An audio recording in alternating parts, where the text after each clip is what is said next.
আজকে আমরা যে বিষয়টা নিয়ে কথা বলবো সেটা হলো হার্ট অ্যাটাক। মানে এটা এমন একটা ব্যাপার যা হুট করে আসে মনে হলেও শরীর কিন্তু প্রায়ই আগে থেকে কিছু সিগন্যাল দেয়। আমরা মূলত একটা লেখা হার্ট অ্যাটাক লক্ষণ, ঝুঁকি ও প্রতিরোধ সেটার উপর ভিত্তি করে আজকের আলোচনাটা সাজিয়েছি। আমাদের লক্ষ্য থাকবে হার্ট অ্যাটাক ঠিক কী, এর লক্ষণ, কারা বেশি ঝুঁকিতে, আর হ্যাঁ, কিভাবে বাঁচা যায় এই সব কিছু একটু বিস্তারিতভাবে বোঝা। তো শুরুতেই যদি একটু বুঝিয়ে বলেন হার্ট অ্যাটাক জিনিসটা আসলে কি, ভেতরে ঠিক কি ঘটে। হুম সহজ করে বললে হার্টের নিজের যে মাসল বা পেশি আছে সেখানে যখন রক্ত যাওয়াটা হঠাৎ বন্ধ হয়ে যায় বা ধরুন খুব কমে যায় তখনই সমস্যাটা হয়। মানে হার্টের কোষগুলো তখন দরকারি অক্সিজেনটা পায় না। আচ্ছা। আর এর আসল কারণ হলো ওই যে করোনারি আর্টারি বা ধমনীগুলো যেগুলো হার্টে রক্ত দেয় সেগুলোর ভেতরে ফ্যাট বা চর্বি জমে। মানে একটা স্তর তৈরি হয় যেটাকে প্ল্যাক বলে। ও, প্ল্যাক। হ্যাঁ, এই প্ল্যাক যদি ফেটে যায় বা তার উপর যদি রক্ত জমাট বেঁধে যায় তখন ধমনীটা পুরো ব্লক হয়ে যেতে পারে। আর অক্সিজেন না পেয়ে হার্টের পেশি মরে যেতে শুরু করে। এটাই হলো হার্ট অ্যাটাক। বুঝেছি। তার মানে শুধু রক্ত চলাচল বন্ধ হওয়া নয়, আসল ভিলেন হচ্ছে এই প্ল্যাক।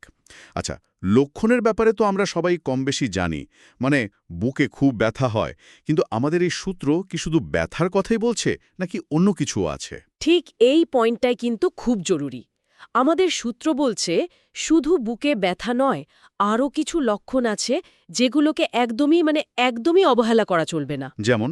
যেমন ধরুন বুকের ঠিক মাঝখানে একটা চাপ লাগা বা কিছু চেপে বসে আছে এমন অনুভূতি। এটা হয়তো খুব তীব্র ব্যথা নয়, কিন্তু একটা অস্বস্তি। এই অস্বস্তিটা অনেক সময় চোয়াল, ঘাড় বা পিছেও ছড়িয়ে যেতে পারে। তাই নাকি? হ্যাঁ, আবার ধরুন বাঁ হাতে ব্যথা বা অবশ ভাব, এটা খুব কমনলি শোনা যায় ঠিকই, কিন্তু ডান হাতেও হতে পারে। ও, তার মানে ব্যথাটা শুধু বাঁদিকেই হবে এমন কোনো মানে নেই। আচ্ছা, আর কি কি? আরও আছে, যেমন হঠাৎ করে ঠান্ডা ঘাম দেওয়া, মানে গরমে ঘামছি তা নয়, কিন্তু হঠাৎ ঠান্ডা ঘামে ভিজে যাওয়া। হুম, হুম। দম আটকে আসা, মানে শ্বাস নিতে কষ্ট হওয়া। খুব ক্লান্তি লাগা, মানে কিছুই করেননি কিন্তু ভীষণ টায়ার্ড লাগছে। মাথা ঘোরা বা বমি বমি ভাব হওয়া, এগুলোও কিন্তু হার্ট অ্যাট্যাকের সিগন্যাল হতে পারে। আর লেখাটা বলছে বিশেষ করে মহিলাদের ক্ষেত্রে অনেক সময় বুকে ব্যথার চেয়ে এই শ্বাসকষ্ট, বমি ভাব বা ক্লান্তি এগুলোই বেশি দেখা যায়। এটা তো খুব গুরুত্বপূর্ণ তথ্য। তার মানে যে কোনো একটা লক্ষণ দেখলেই আসলে সতর্ক হওয়া উচিত। একদম অবহেলা করা যাবে না। আচ্ছা, এবার আসি ঝুঁকির কারণগুলোতে। আমরা তো জানি যে high blood pressure, diabetes, smoking এগুলো ঝুঁকি বাড়ায়। এই লেখাটিতে কি এর বাইরেও কিছু বলা হয়েছে? বিশেষ কিছু? হ্যাঁ, কয়েকটা জিনিসের ওপর একটু আলাদা করে জোর দেওয়া হয়েছে। যেমন ধরুন শুধু ওজন বেশি হওয়া নয়, পেটের মেদ মানে পুং যাকে বলে বা অ্যাবডোমিনাল ওবেসিটি, সেটা কিন্তু হার্টের জন্য বেশ বিপজ্জনক। ও আচ্ছা। আরেকটা জিনিস হলো মানসিক চাপ বা স্ট্রেস। এটা আমরা অনেক সময় পাত্তা দিই না, ভাবি মনের ব্যাপার। কিন্তু দীর্ঘদিনের স্ট্রেস কিন্তু ব্লাড প্রেশার বাড়াতে পারে, ঘুমের সমস্যা করতে পারে। আর এগুলো কিন্তু পরোক্ষভাবে হার্টের উপর চাপ ফেলে। ঠিক। আর অবশ্যই ফ্যামিলি হিস্ট্রি, মানে পরিবারে যদি কম বয়সে হার্টের অসুখ হয়ে থাকে, ধরুন বাবা মা বা ভাই বোনের, তাহলে কিন্তু নিজের ঝুঁকিটাও অনেকটাই বেড়ে যায়। তার মানে লাইফস্টাইলের সাথে সাথে জিনগত ব্যাপারটাও ফেলে দেওয়ার মতো নয়। কিন্তু ভালো খবর হলো লাইফস্টাইল বদলে তো ঝুঁকি কমানো যায়, তাই না?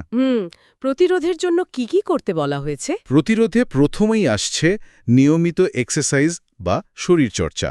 লেখাটিতে বলা হচ্ছে সপ্তাহে অন্তত ১৫০ মিনিট, মানে ধরুন দিনে ৩০ মিনিট করে ৫ দিন মাঝারি ধরনের ব্যায়াম করা। মাঝারি মানে কেমন ব্যায়াম?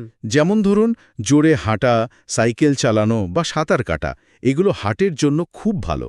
এটা শুধু ওজন ঠিক রাখে না, ব্লাড প্রেশার, কোলেস্টেরল কমাতেও সাহায্য করে। আর খাবার দাবার, তেল চর্বি কমানোর কথা তো আসবেই, তাই না? অবশ্যই। তবে শুধু তেল চর্বি কমানোই সব নয়। ট্রান্স ফ্যাট আছে এমন খাবার, যেমন ধরুন ফাস্ট ফুড বা অনেক প্রসেসড খাবার, বেকারি আইটেম, এগুলো একদম বাদ দিতে বলা হচ্ছে। এর বদলে প্রচুর ফল, সবজি, গোটা শস্য মানে হোল গ্রেনস আর মাছ খেতে হবে, নুন আর চিনিও কমাতে হবে, জল পরিমাণ মতো খেতে হবে। হুম। আর হ্যাঁ, ধূমপান বা যে কোনো তামাক জাতীয় জিনিস সেটা তো একদম বাদ, ওটা মাস্ট।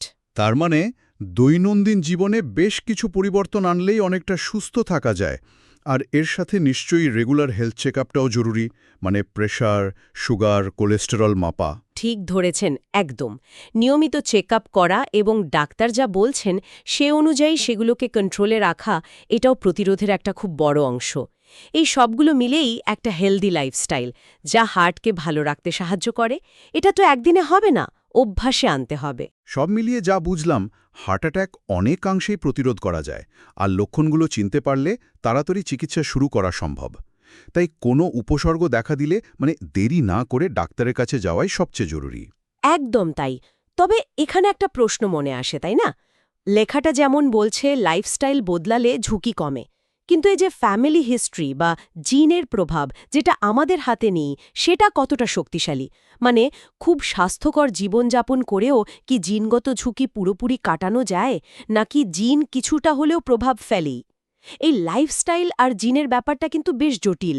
ব্যক্তিবিশেষে হয়তো এর উত্তরটাও আলাদা হবে। এটা নিয়ে ভাবা যেতে পারে।